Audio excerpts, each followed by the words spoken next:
Hola, hola, ¿qué tal mi gente? Sean todos bienvenidos a otro nuevo video.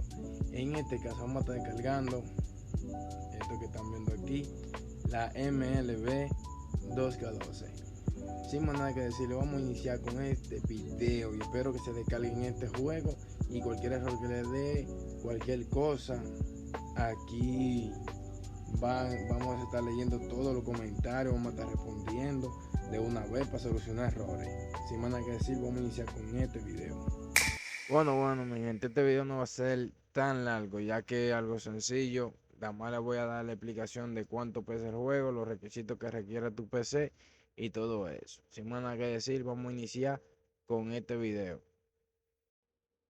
Bueno, mi gente, entonces, el peso total del juego son 4.29 gigas, no pesa mucho.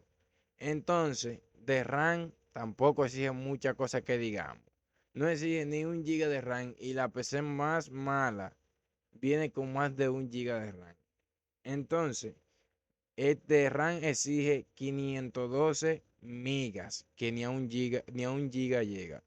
Entonces, espacio mínimo que debe de tener libre en tu PC debe de ser de 9.5 gigas libre. Si no tienes esto, el juego por tema de seguridad no se instala. Para que después no comenten que el juego no se pudo instalar porque dio problemas y que si yo qué, revise su PC, verifique que cumpla con la RAM y el almacenamiento libre que sigue el juego y después lo descarga. Entonces, decimos que viene en idioma español, inglés, entre otros.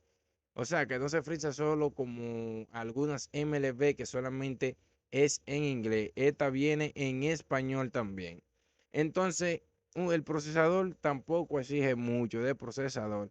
Con tan solo 2 GHz este juego se va a mover y ahora mismo cualquier PC tiene 2 GHz. Entonces, vamos a pasar a lo siguiente.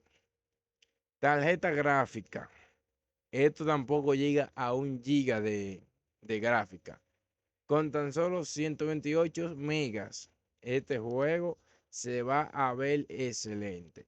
Esto no va a exigir muchas cosas ni nada por el estilo, que es lo que mayormente ustedes quieren, un juego bueno y que no exija tanto a su PC.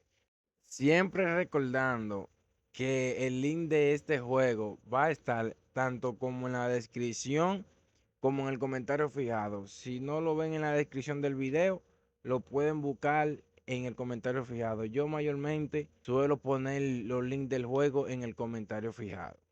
Déjame en los comentarios cuánto te gustó este juego y con cuánto lo calificas del 1 a 10. Si llegaste a esta parte del video, te invito a que te suscribas, dejes tu like y nos vemos en un próximo video.